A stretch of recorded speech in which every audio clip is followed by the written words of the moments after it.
Buenas tardes a todo el mundo, ¿qué tal? Mi nombre es Francisco Catalán Yarnoz, soy profesor en el Colegio Irabia Izaga de Pamplona y formador de matemáticas del método Singapur en Polygon Education, certificado por Marshall Cavendish Institute.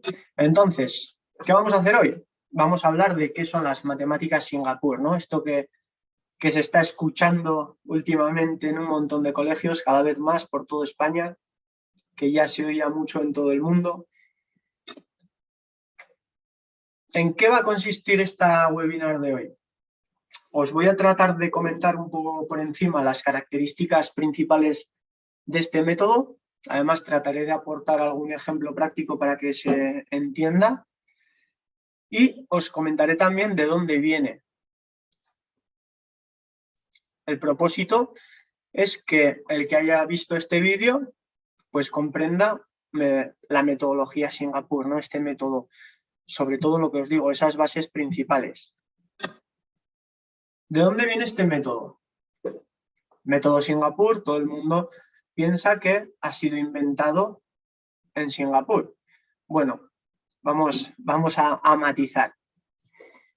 El gobierno de Singapur lo que hizo fue destinar un montón de recursos en la investigación en cuanto a la educación, qué funciona, qué no funciona, qué investigadores están, por así decirlo, a lo largo del mundo haciendo cosas interesantes. Entonces, lo que hicieron fue recopilar unas cosas de aquí, unas cosas de allá, que iban funcionando por todo el mundo y crear un mix, que es ese método Singapur. No quiere decir que esos investigadores sean de Singapur. Son investigadores de todo el mundo. Zoltan Dienz, Richard Skell, Lev Vygotsky, Piaget, Jerome Brunner. Entonces, ahora voy a comenzar a hablar de las características generales de esta metodología. Una de las bases es el CPA. CPA, las siglas CPA vienen de concreto, pictórico y abstracto.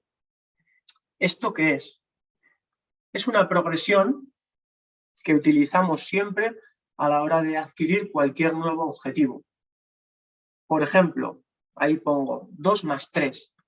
Os voy a compartir esta cámara. 2 más 3. Yo tengo 2 policubos naranjas y tengo 3 policubos azules. Si los junto, 2 y 3, a ver cuántos hacen. 1, 2, 3, 4 y 5.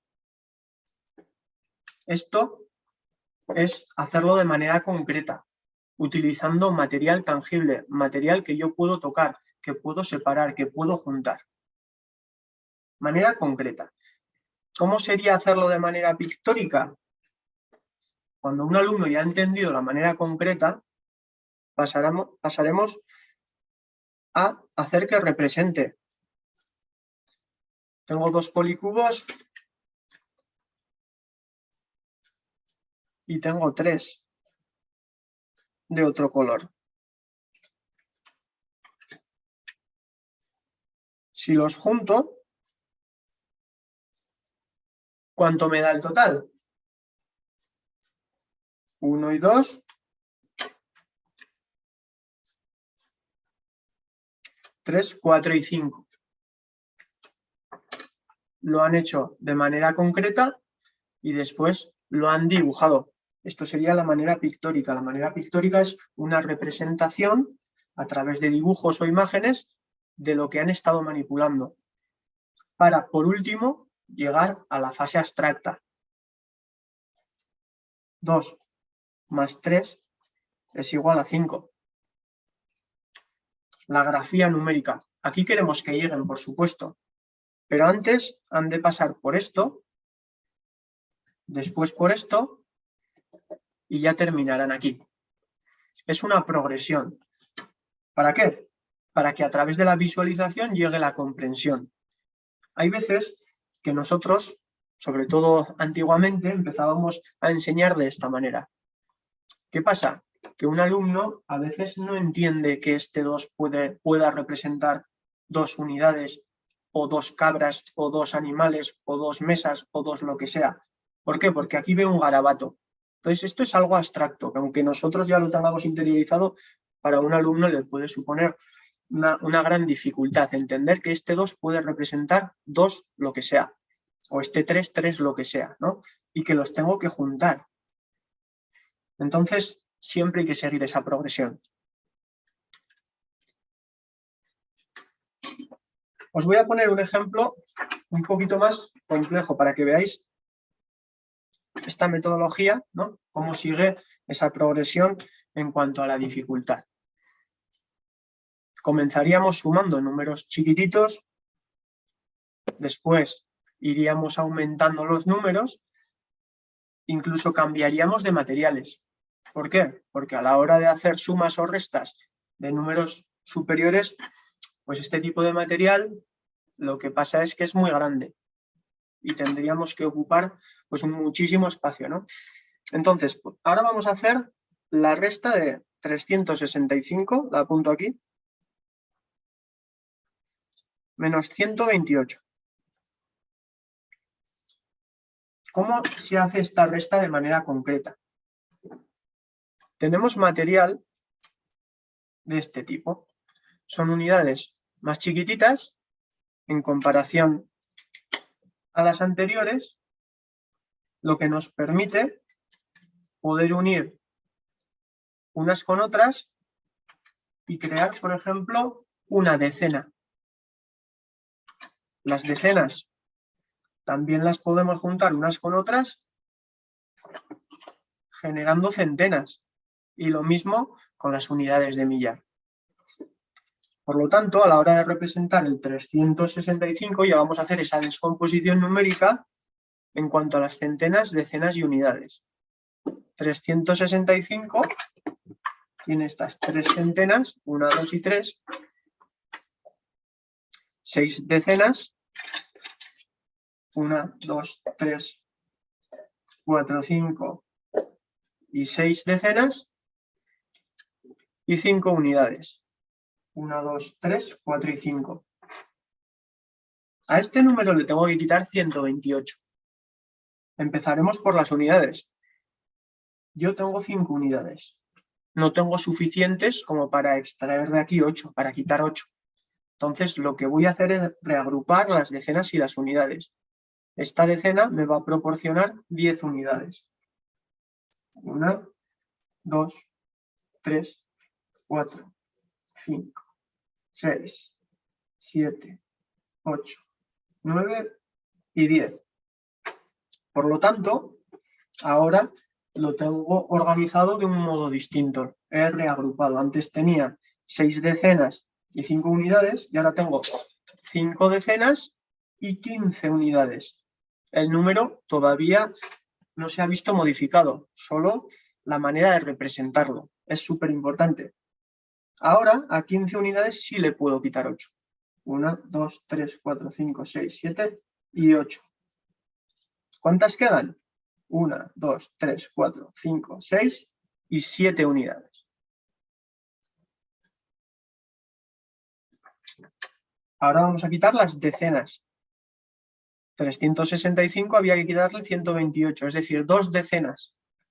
1 y 2. En este caso sí que tengo como para poder quitar.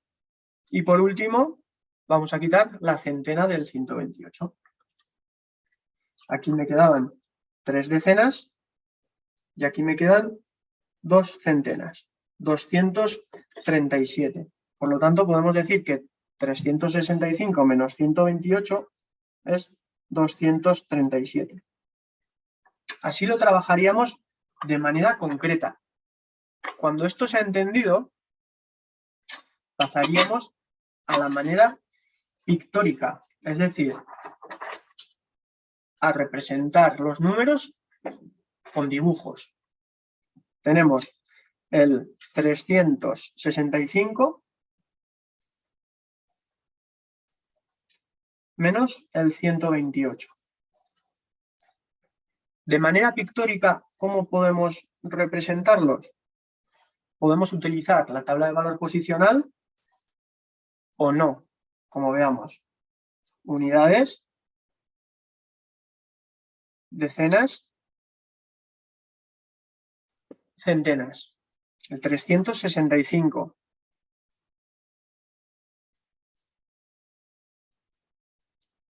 Tres centenas. 1, 2, 3, 4, 5, 6 decenas y 5 unidades. 1, 2, 3, 4 y 5. Ya lo tengo representado. Aquí lo tengo ya hecho de manera abstracta para que veáis cómo sería la conexión entre lo pictórico y lo abstracto, porque es importante hacer esas conexiones. No nos sirve de nada trabajar de manera concreta, luego trabajar de manera pictórica sin hacer referencia a esa manera concreta y luego de manera abstracta sin hacer referencia a la pictórica. Tenemos que ver que estamos haciendo lo mismo, que esta centena ahora está representada aquí, con un dibujo. Y aquí están representadas estas tres con un número. Este 3 no me representa 3 unidades, me está representando 3 centenas. ¿Por qué? Porque está en la posición de las centenas. Unidades, decenas, centenas. Unidades, decenas, centenas. Entonces, lo que haríamos sería exactamente lo que hemos hecho antes. Yo no tengo suficientes unidades para poder quitar 8. Así que voy a reagrupar decenas y unidades. Esta decena me va a proporcionar 10 unidades. 1, 2, 3, 4, 5, 6, 7, 8, 9 y 10. Entonces, ya no tengo 6 decenas, tengo 5 decenas. Y ya no tengo 5 unidades, tengo 15 unidades. Así que esto también lo modifico. Ya no tengo 6 decenas, sino que tengo 5 decenas y ya no tengo 5 unidades, sino que tengo 15 unidades. Y ahora voy a comenzar la resta. A 15 unidades le tengo que quitar 8. 1, 2, 3, 4, 5, 6, 7, 8. Y podemos ver que nos quedan 5 y 2, 7. 15 unidades menos 8 unidades, 7 unidades. Conviene verbalizar. Seguimos por las decenas. Tengo 5 decenas y hay que quitarle 2. 1 y 2. Nos quedan 1, 2 y 3. A 5 decenas le quito 2 decenas y nos quedan 3. Y a 3 centenas tengo que quitarle una centena. Vemos que nos quedan 2 centenas. Por lo tanto, 3 centenas menos una centena, 2 centenas. Hemos visto la progresión CPA. Material concreto, dibujo una representación pictórica y lo hago a través de un dibujo. Y por último, la manera abstracta. La idea es no empezar nunca de lo abstracto, sino de lo concreto, luego pictórico y después abstracto y hacer esa conexión. ¿Para qué? Para que llegue la comprensión. Os vuelvo a compartir la presentación.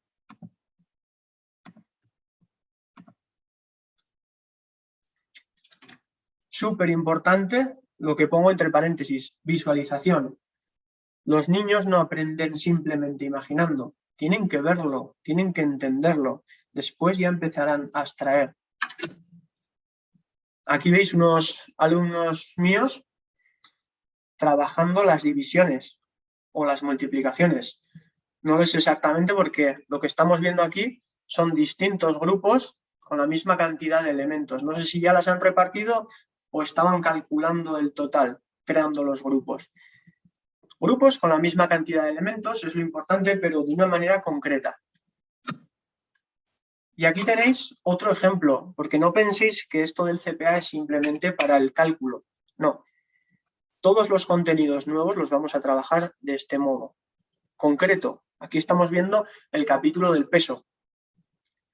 Es necesario que los niños entiendan cómo funciona una balanza para poder comprender más adelante si ven una imagen como esta de aquí, donde pone pictórico, en la que en un lado de la balanza tienen 3 kilogramos y en el otro tienen 1 kilogramo y una botella de aceite.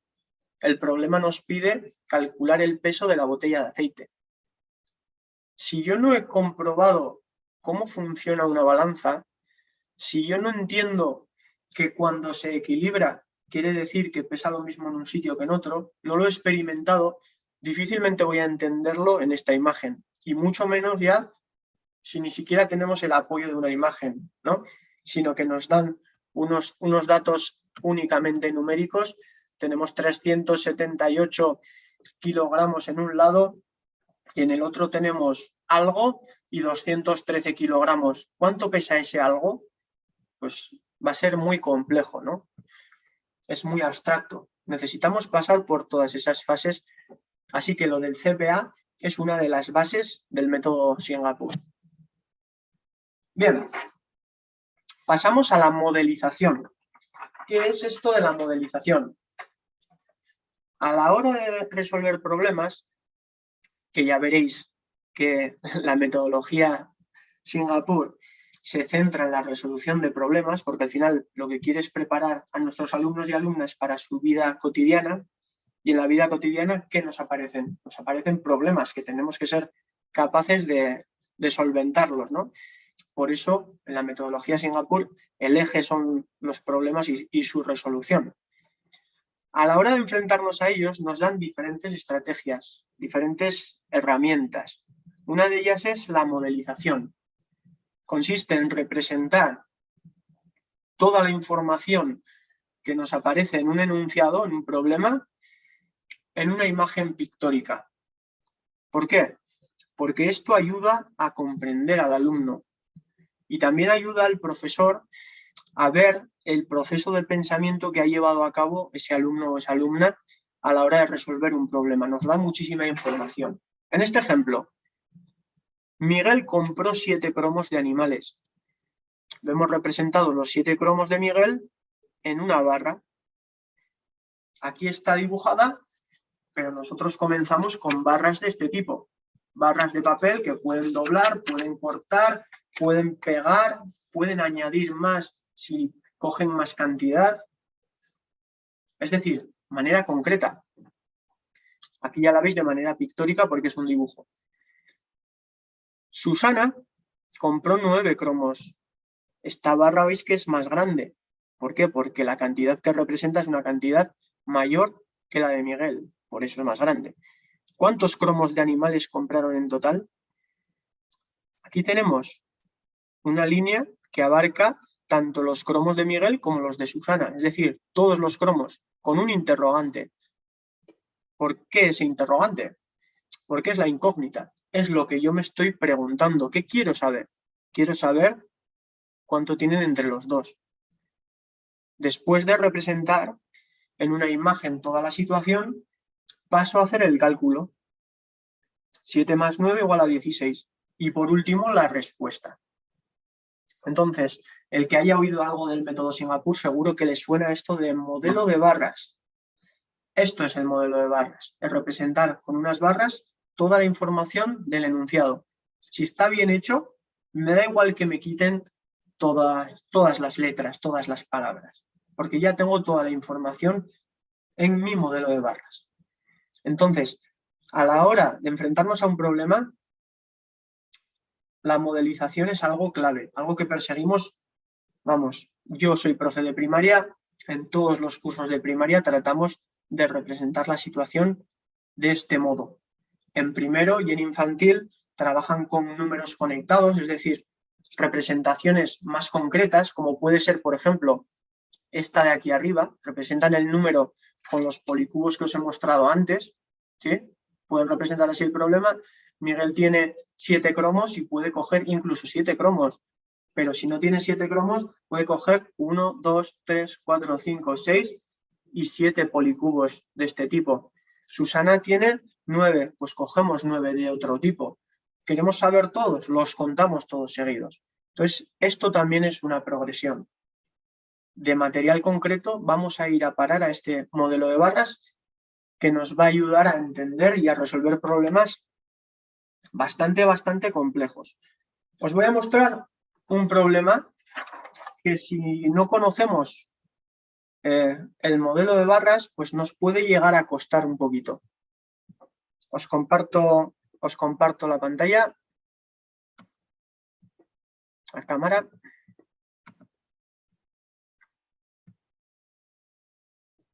Lo voy a leer y voy a dejar unos segundos para que el que esté viendo el vídeo en directo lo piense y trate de solucionarlo en su casa. Un padre tiene 47 años y su hijo 11. ¿Cuántos años han de transcurrir para que la edad del padre sea triple que la edad del hijo? Sea 3 veces la edad del hijo. Os voy a dejar unos segunditos para que lo penséis.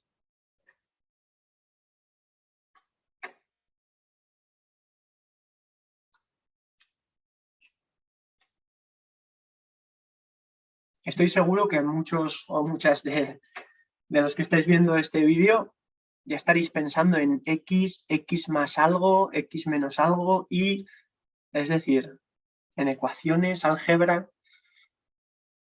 Con el modelo de barras vais a ver que no es necesario utilizar x, y. Al final, lo mismo de siempre, acabaremos utilizando x e y, por supuesto, pero esa ya será la fase abstracta. Antes tienen que comprender de dónde viene eso. Por ejemplo, un padre tiene 47 años, el padre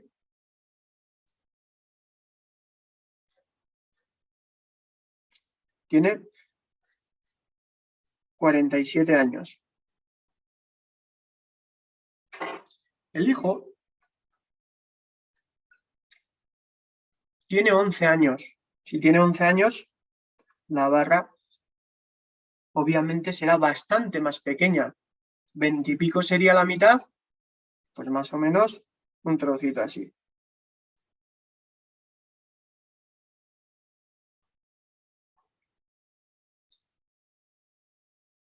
Esta es la situación inicial.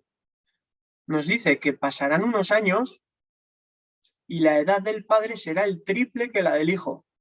Y lo que yo quiero saber es cuántos años tienen que pasar. Pasarán unos años y la edad del padre será triple que la del hijo. Entonces la edad del padre se convertirá en 3 veces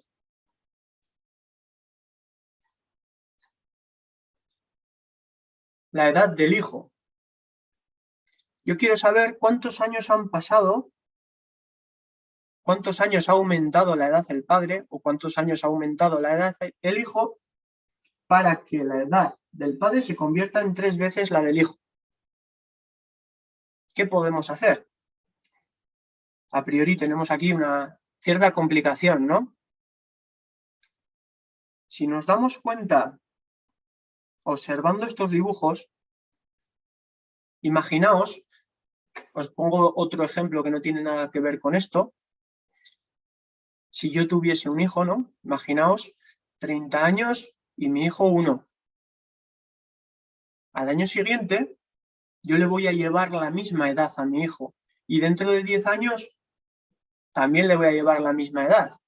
Es decir, pase el tiempo que pase, la diferencia entre edades se mantiene.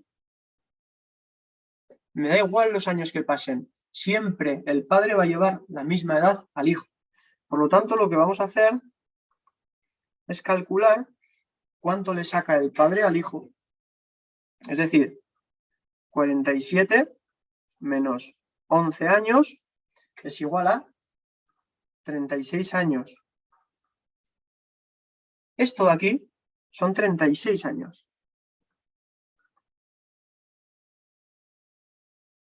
Por lo tanto, esto de aquí también son 36 años. Ahora aquí tenemos partes iguales. Que el padre tenga el triple que el hijo quiere decir que cuando el padre tiene 3 partes, cada parte representa cierta cantidad de años, el hijo tiene una parte. Por lo tanto, estas partes son proporcionales. Si estos 36 años hacen referencia a estas dos partes, cada parte será 36 años entre 2. Es decir, 18 años cada parte de estas. El hijo, aquí, por lo tanto, tiene 18 años. En la situación inicial tenía 11, ahora tiene 18. ¿Qué ha pasado para que de 11 pase a 18? ¿Cuánto tiempo ha transcurrido? 18 menos 11 igual a 7 años han pasado. La respuesta sería: ¿cuántos años han transcurrido para que la edad del padre sea triple que la del hijo? Han transcurrido 7 años. Podríamos incluso comprobarlo. 47 más 7, 11 más 7 y ver si es el triple. Esto os lo muestro para que veáis la utilidad del modelo de barras a la hora de representar, a la hora de resolver problemas. Es gran ayuda, nos es de gran ayuda, porque sin esta estrategia, sin esta herramienta, este problema, entre otros muchísimos, sería mucho más complicado para nosotros. Vuelvo a compartir la presentación.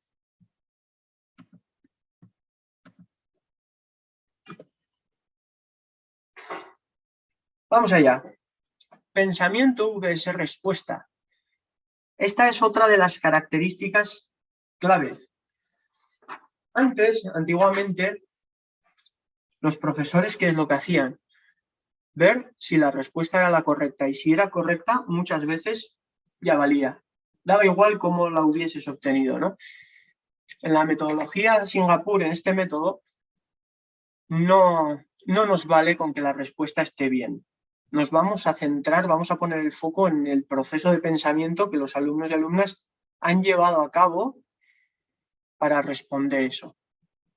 Hay veces que incluso les podemos dar la respuesta. ¿Por qué? Porque lo que nos interesa es cómo llegan a esa respuesta. Comprensión antes que memorización. Esta es otra de las bases. No podemos empezar nada memorizando. ¿Por qué? Porque para los alumnos eso no tiene sentido. Entonces, ¿cómo van a aplicar eso que acaban de memorizar si no entienden ni qué es ni para qué sirve? Lo primero han de entender qué es. Os he puesto un ejemplo, 5 por 5. Os comparto la cámara.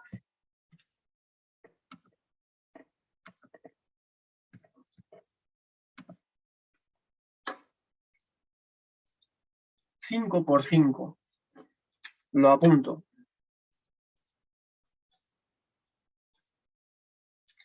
Nunca empezamos diciendo 5 por 5 en el método Singapur. El por lo leemos como veces. 5 veces 5. Es decir, 5 grupos de 5 elementos. Ahora ya puedo hacer los grupos.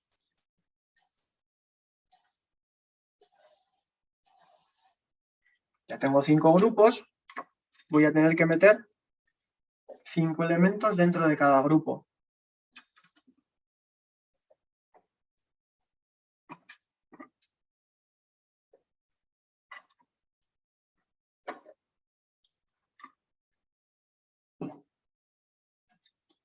Aquí tengo 5 veces 5. Una vez, 2 veces 5, 3 veces 5, 4 veces 5 y 5 veces 5. Primero, un alumno esto lo verá como una suma del mismo número. Muchos grupos con la misma cantidad de elementos. Una suma repetida, más 5, más 5, más 5, más 5. Incluso alguno comenzará diciendo, voy a contar cuánto es 5 veces 5. Y hará esto, 1, 2, 3, 4, 5, 6, 7, 8, 9, 10, 11, 12, 13, 14, 15, 16, 17, 18, 19, 20, 21, 22, 23, 24 y 25. 25 elementos hay en total. Imaginaos que son 5 platos y en cada plato 5 manzanas. 25 manzanas. Otro alumno, otra alumna, igual dice, es que yo me he dado cuenta de que siempre suma 5. Por lo tanto, yo aquí ya sé que hay 5. Y 5, 10. Y 5, 15. Y 5, 20. Y 5, 25. ¡Joder! ¡Qué pasada!, ¿no? Es mucho más rápido eso. Pero es que algún otro más adelante dirá, claro, esto ya lo vimos el otro día. Ya vimos que 5 veces 5 era 25. Ahí va. ¿Lo has memorizado? Sí. ¿Pero cuándo lo ha memorizado? Después de comprenderlo, después de entenderlo. Es decir, tablas de multiplicar, ¿las vamos a memorizar? Por supuesto. Súper importante. Pero es el último paso de la progresión. Siempre CPA, siempre esa progresión.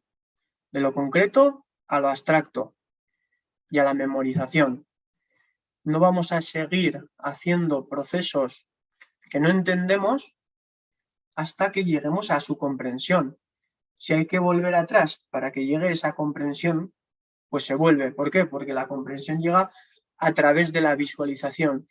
Y esto, el método Singapur nos lo secuencia y nos lo marca de una manera súper detallada y muy clara. Volvemos a la presentación. Lo mismo, por ejemplo, para las fórmulas de las áreas. ¿Vamos a memorizarlas? Pues la puedes memorizar, pero si entiendes de dónde viene esa fórmula. Lo que quiero es que entiendas qué es calcular el área, que entiendas cuándo necesitas calcular el área. Después ya entenderás cómo calcular áreas de distintas figuras y por último ya memorizarás. Porque ¿qué pasa si no lo has entendido y se te olvida eso que has intentado memorizar? Ya no vas a ser capaz de hacer bien ese ejercicio, de resolver bien ese problema. Sin embargo, si lo has entendido, seguro que eres capaz de un modo u otro de sacarlo. Con las multiplicaciones, exactamente lo mismo. Joder, se me ha olvidado cuánto era 5 por 5.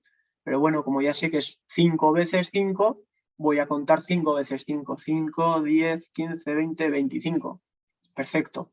Tengo herramientas como para llegar a la solución. Y sobre todo, entiendo qué es lo que estoy haciendo. Y cuando me planteen una situación, voy a saber si tengo que multiplicar porque entiendo qué es multiplicar. Si solo me quedo con 5 por 5, 25, y me ponen un problema de multiplicación, diré, ¿qué es eso? No me está preguntando 5 por 5, me dice que tiene 5 cajas y en cada caja hay 5 agujeros. ¿Cuántos agujeros hay? ¿Qué es eso, no? Si yo entiendo que 5 por 5 es 5 veces 5, seré capaz de llegar a esa solución, ¿no? La variedad es uno de los puntos clave también.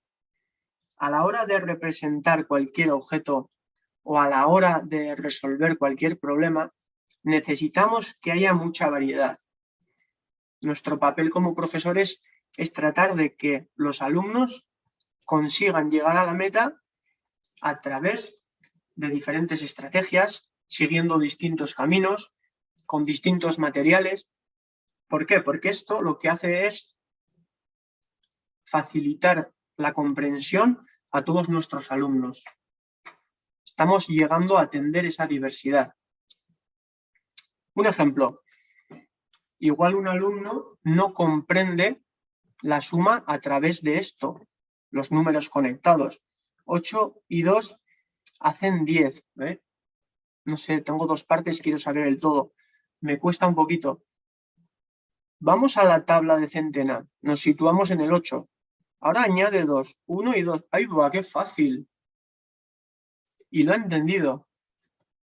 Lo ha entendido, lo ha comprendido gracias a ¿qué? A que le hemos proporcionado distintas oportunidades de aprendizaje. Si nos quedamos solo con una manera, Igual muchos la entienden, pero alguno igual no. ¿Y qué pasa con ellos? ¿No van a ser capaces? Nuestro papel es proporcionar distintas oportunidades de aprendizaje y esto lo hacemos a través de la variedad. Aquí veis, por ejemplo, a la hora de sumar, yo puedo sumar con la tabla de valor posicional. Es lo que os he mostrado antes. Puedo sumar utilizando una recta numérica. Puedo sumar cogiendo material. Puedo sumar cogiendo barras de papel de este tipo, cortando, doblando, añadiendo. Puedo sumar con la tabla de centena. Puedo sumar con los números conectados de muchas maneras. Y si dejamos libertad a nuestros alumnos para que piensen otras maneras, seguro que sacan 1000. Entonces, es súper importante, y este método nos lo exige, que en nuestras clases haya variedad. Variedad a la hora de representar cualquier objeto y variedad a la hora de llegar a una solución. No nos quedamos nunca con una manera, porque cada uno elegirá la suya. Hará propia la manera con la que se sienta cómodo, la manera que le ayude a llegar al éxito. Pensamiento crítico. Vamos, súper importante. Pero esto ya no es en matemáticas, esto es importante en todo. Hoy en día queremos que nuestros alumnos tengan pensamiento crítico, que salgan del cole con esta habilidad desarrollada. ¿Por qué? Porque luego en su día a día la van a necesitar. Cada vez más, yo creo. Entonces queremos que los alumnos expresen su opinión, pidan turno. Oye, yo no estoy de acuerdo con esto, o sí estoy de acuerdo. Y es papel nuestro el hecho de favorecer ese pensamiento. Si siempre a la hora de exponer cualquier ejercicio a un alumno, nosotros los profes decimos, eso es correcto, eso está muy bien, o eso está muy mal, no, porque lo tenías que haber hecho así, estamos anulando las cabecitas de los demás, ¿no? ¿Por qué? Porque si el profe ya está diciendo que está bien, ¿para qué van a pensar los demás? O si el profe ya ha dicho que está mal, ¿para qué van a pensar? Entonces siempre hay que darles el papel protagonista a ellos y a ellas. ¿Qué pensáis? ¿Estáis de acuerdo con lo que acaba de hacer? ¿Podríais mejorar eso? ¿Le veis algún punto débil a esta presentación? ¿Qué puntos positivos sacáis para vosotros? Hacerles pensar constantemente. Y así como ese pensamiento crítico, también queremos el pensamiento creativo. Es muy importante que nuestros alumnos desarrollen la creatividad en el aula. Si no, luego en el trabajo, ¿cómo van a hacerlo, no? Si no están acostumbrados a desarrollar la creatividad, a tratar de inventar nuevas maneras, maneras más bonitas, maneras mejores, más rápidas, pues luego no lo van a hacer. Entonces, en el aula tenemos que tratar de que nuestros alumnos desarrollen esto, dejarles libertad. Y el método es lo que nos propone, que nuestros alumnos tengan libertad a la hora de elegir el material para resolver un problema. Libertad a la hora de pensar una estrategia para llegar a la meta. Libertad a la hora de colorear, libertad a la hora de, pues lo que os he dicho un poquito, ¿no? Concreto, pictórico, abstracto. Oye, yo no entiendo todavía el abstracto. ¿Puedo usar el dibujo pictórico como este alumno que quiso utilizar la pizarra para resolver este problema de fracciones? Perfectamente lo puedes usar. ¿Puedo colorear? Claro que sí. Es decir, si queremos que nuestros alumnos sean creativos, no tenemos que cortarles las alas. Y todo esto se consigue a través del trabajo en equipo. El trabajo en equipo hace que los alumnos desarrollen muchísimas habilidades súper importantes. En el aspecto social, es súper importante ese trabajo en equipo.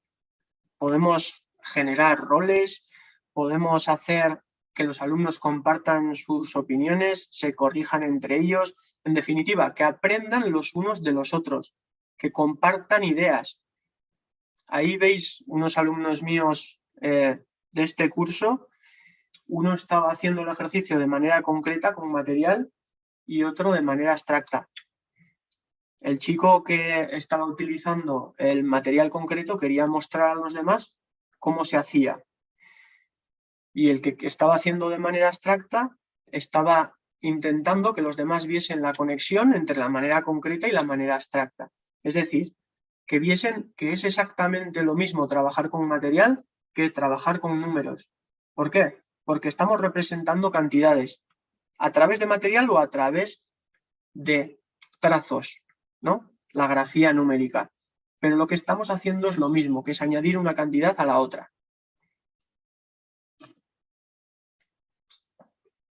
Razonamiento, comunicación y conexiones. Esto es vital en las mates Singapur.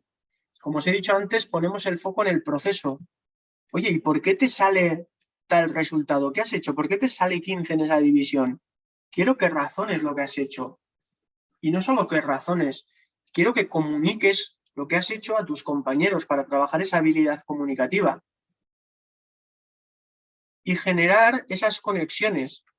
Lo que os he dicho, no podemos trabajar de manera aislada la fase pictórica y la abstracta.